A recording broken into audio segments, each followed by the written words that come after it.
సాయిరామ్. సమర్థ సద్గురు సాయినాథ్ మహారాజ్కి జై. మన సాయి భక్తులందరికీ నమస్తే అండి. అందరూ ఎలా ఉన్నారు ఫ్రెండ్స్? ఏం చేస్తున్నారండి?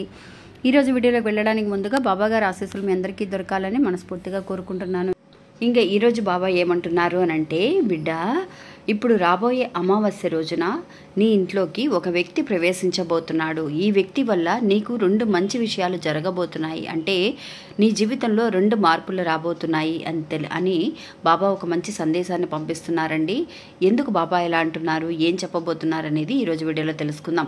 ఇంకా వీడియోలోకి వెళ్ళడానికి ముందుగా మన ఛానల్ ఎవరైతే కనుక కొత్తగా చూస్తున్నారో మర్చిపోకుండా సబ్స్క్రైబ్ చేసుకోండి ఫ్రెండ్స్. మీకు వీడియో నచ్చింది అని అనిపిస్తే ఒక చిన్న లైక్ చేసి మీ ఫ్రెండ్స్ అందరికి కూడా షేర్ చేయండి. నమస్తే అండి. మీ అందరికీ ఒక విషయం చెప్పాలి. నా జీవితంలో ఎన్నో సమస్యలతో బాధపడుతూ ఉన్నప్పుడు నాకు ఒక గురువు గారు పరిచయం అయ్యారండి. నాకున్న సమస్యల్ని ఈ గురువు గారు చాలా ఈజీగా ఫోన్ ద్వారా ఆయన కొన్ని పూజలు చేసి మన సమస్యని పరిష్కరించడం అనేది జరిగింది.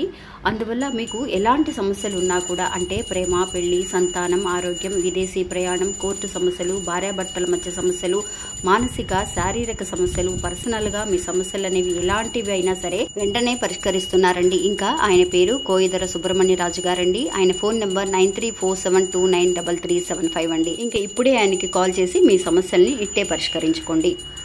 ఇంకా వీడియోలోకి వెళ్ళడానికి ముందుగా అండి, మనం కొత్తగా ఒక ఛానల్ స్టార్ట్ చేశామండి, సాయి సుజా శారీ కలెక్షన్స్ అని చెప్పి.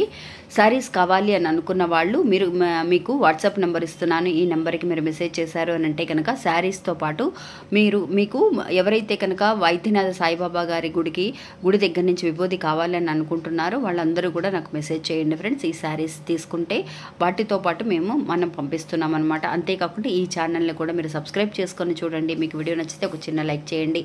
ఈ ఛానల్ లింక్ని నేను డిస్క్రిప్షన్లో ఇస్తాను, దయచేసి చూడండి ఫ్రెండ్స్. ఇంకా వీడియోలోకి వెళదామండి. బాబా ఇచ్చే సందేశాలన్నీ కూడా అండి మనకి చాలా బాగా ముందుగానే తెలియజేస్తూ ఉంటారనమాట. అంటే ముందు ఏమేం జరగబోతుంది, మనం ఎలా ఉండాలి, ఎంత అలర్ట్గా ఉండాలి అనేది కూడా తెలియజేస్తూ ఉంటారు. అలాగే రేపు అమావాస్య అండి.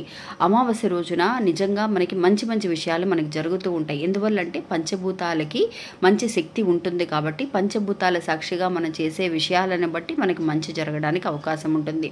అంటే ఇన్ని రోజుల నుంచి మనం ఏదైతే కనుక ఎదురు చూస్తూ ఉన్నామో, ఎవరి గురించి అయితే మనం ఆలోచిస్తూ ఉన్నామో అవన్నీ జరగలేదు అని బాధపడుతున్నారో అలాంటి వాళ్ళందరికీ అండి అమావాస్య రోజునండి నిజంగా మీరు ఎవరైతే కనుక మీ పెద్దవాళ్ళని తలుచుకొని మీరు వాళ్ళని ఇంతవరకు కూడా అక్క నేను పోయిన సంవత్సరం చేయలేదు, ఈ సంవత్సరం చేయలేదు అంటే తిథులు దర్పణలు ఇవ్వలేదు అని అనుకున్న వాళ్ళైనా సరే నెల నెల కూడా మనకి అమావాస్య రావడం అనేది జరుగుతుందండి. ఒకవేళ ఈ నెల మర్చిపోయినా సరే మళ్ళీ వచ్చే నెలలకైనా సరే మనం చేసుకోవాలి అని పెద్దవాళ్ళని ఎప్పుడూ కూడా మనం గుర్తుంచుకోవాలండి. అంటే మన తాతలు ముత్తాతలు ఉంటారు, తల్లిదండ్రులు, మా అమ్మలు అందరూ చనిపోయిన వాళ్ళ పెద్దవాళ్ళు ఉంటే కనుక వాళ్ళందరినీ ఒక్కసారి గుర్తు చేసుకోవాలండి. నెలకు ఒక్కసారైనా సరే వాళ్ళ కోసం మన ఇంట్లో చేసుకున్న ఆహార పదార్థాలని కాకి రూపంలో మన ఇంటికి వస్తూ ఉంటాయి కాబట్టి వాళ్ళకి ఆహారం పెట్టడం అనేది మంచిది. అంతేకాకుండా భోజనానికి ముందుగానే ఉదయం లేవగానే మన ఇంటి గుమ్మం ముందు 2 గ్లాసులతో, అంటే సింహద్వారానికి ముందుగా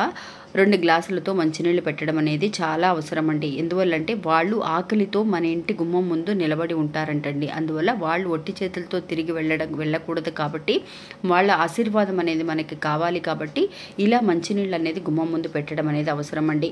నిజంగా ఒక భక్తుడండి, సాయి భక్తుడు అనమాట. ఆయన వాళ్ళు కొంత పనిలో పడిపోయి వాళ్ళ అమ్మా నాన్నలకి 1 సంవత్సరం పాటు 2 సంవత్సరాలు 3 సంవత్సరాలు అట్లాగా వరుసగా చేసుకుంటూ వస్తూ ఉన్నారండి. కానీ ప్రతి సంవత్సరం వాళ్ళు చేయడానికి కుదరలేదు.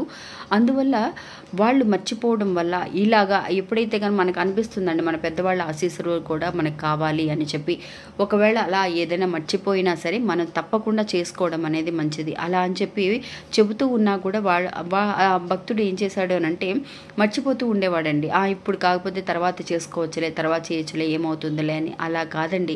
మనకి ఎప్పుడు కూడా మనం చేసే 24 గంటల్లో మనకి ఒక్క 5 నిమిషాల పాటైనా ఇప్పుడు ఉన్న పేరెంట్స్తో మనం టైం స్పెండ్ చేస్తున్నాం అనేది ఎంత ముఖ్యమో అలాగే చనిపోయిన వాళ్ళ కోసము కూడా మనం ఒక్కసారి ఆలోచిస్తూ వాళ్ళకి ఇష్టమైన వస్తువులు ఏదైనా ఆహార పదార్థాలు అవి వండి పెట్టడం అనేది చాలా మంచిది.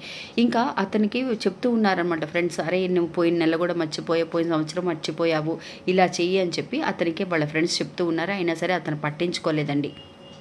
ఆ తర్వాత అతనికి అనిపించిందనమాట, ఇంట్లో కొన్ని గొడవలు రావటం. అంటే చాలామంది అంటూ ఉంటారు కదా, మన పెద్దవాళ్ళ ఆశీస్సులు ఏమన్నా మనకి లేకపోతే కనుక మనకి ఏదైనా ఇలా అనుకున్న పనులు జరగడానికి ఆలస్యం అవుతుంది అని. అతనికి కొన్ని సమస్యలు రావడం అనేది అతను గమనించడం అనేది జరిగిందండి.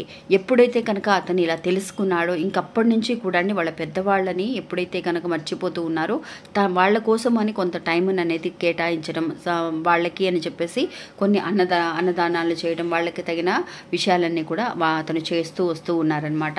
ఎప్పుడైతే కనుక ఇలా ఫాలో చేస్తూ ఉన్నారో అండి, ఒకసారి ఏమైంది అంటే అమావాస్య రోజున ఒక వ్యక్తి రూపంలో వాళ్ళ ఇంట్లోకి ఒక ఫ్రెండ్ లాగా ఒక వ్యక్తి రావడం అనేది జరిగిందండి.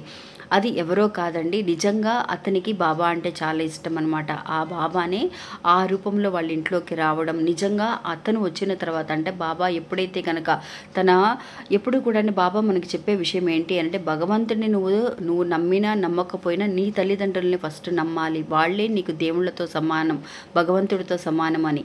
అలాగా తల్లిదండ్రులను కానీ మన పెద్దవాళ్ళని ఇష్టంతో మనం ఎప్పుడైతే వాళ్ళకి చేస్తూ ఉంటామో అలాగే ఆ ఇష్టాన్ని అతను గ్రహించి బాబా నిజంగా అమావాస్య రోజున అతని ఇంట్లోకి ప్రవేశించడం అనేది జరిగిందండి.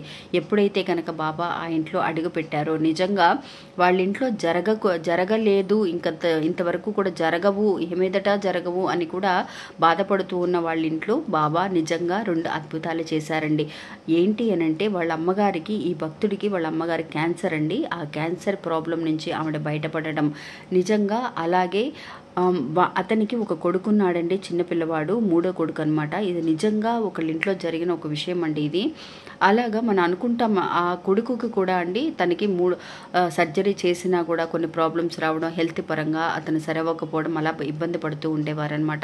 ఎప్పుడైతే బాబా అడుగు పెట్టారో ఇలాంటి సమస్యలన్నీ కూడా వాళ్ళ ఇంట్లో క్లియర్ అయిపోయాయండి. అందువల్ల పెద్దవాళ్ళ ఆశీర్వాదం ఉంటే ఆ భగవంతుడి ఆశీర్వాదం కూడా మనకి ఉన్నట్టే, భగవంతుడు కూడా మన ఇంట్లో ప్రవేశించడానికి అవకాశం అనేది ఉంటుంది. అందువల్ల ఎప్పుడు కూడా ఇలాంటి అవకాశాలను మర్చిపోకండి. తప్పకుండా మీ ఇంటికి వచ్చే ఆ వ్యక్తిని అంటే ఆ సాక్షాత్తు భగవంతుడిని, బాబాని మన ఇంట్లోకి ఆహ్వానిద్దాం. అలా ఆహ్వానిస్తే నిజంగా మన ఇంట్లో ఉన్న చెడు శక్తులన్నీ కూడా పోయి జరగలేని విషయాలు కూడా ఇట్టే జరిపించగలిగే శక్తి ఉందండి ఆయనకి. అందువల్ల అమావాస్య రోజులలో మంచి మంచి విషయాలని మనం 1, 2 చిన్న చిన్న విషయాలు చేసినా కూడా అవి జీవితాంతము గుర్తుండిపోతాయండి. ఇంకా ఇది ఫ్రెండ్స్ ఈరోజు మన వీడియో. ఈ వీడియో కూడా మీ అందరికీ ఎంతో ఉపయోగపడుతుంది, ఒక నమ్మకాన్ని, ధైర్యాన్ని ఇస్తుందని అనుకుంటున్నానండి. నచ్చితే కనుక మర్చిపోకుండా ఒక చిన్న లైక్ చేసి మీ ఫ్రెండ్స్ అందరికీ కూడా షేర్ చేయండి ఫ్రెండ్స్. ఇంకా అలాగే మన కొత్త ఛానల్ని కూడా మీరు ఇలాగే ఈ ఛానల్స్తో పాటు ఆదరిస్తారు అని చెప్పి ఎదురు చూస్తున్నానండి. ఆ బాబా గారి ఆశీస్సులు ఎప్పుడూ ఉండాలండి. రేపు మీ గురువారం నాడు మీ ప్రార్థనలు కూడా శ్రద్ధ సబూరి అనే మాటలతో మీ ప్రార్థనలు తప్పకుండా పెట్టండి. ఇంకా ఇది ఫ్రెండ్స్ ఈరోజు వీడియో. మళ్ళీ ఇంకో వీడియో మళ్ళీ కలుస్తాను. అంతవరకు సెలవు. నమస్తే. ఓం సాయిరామ్.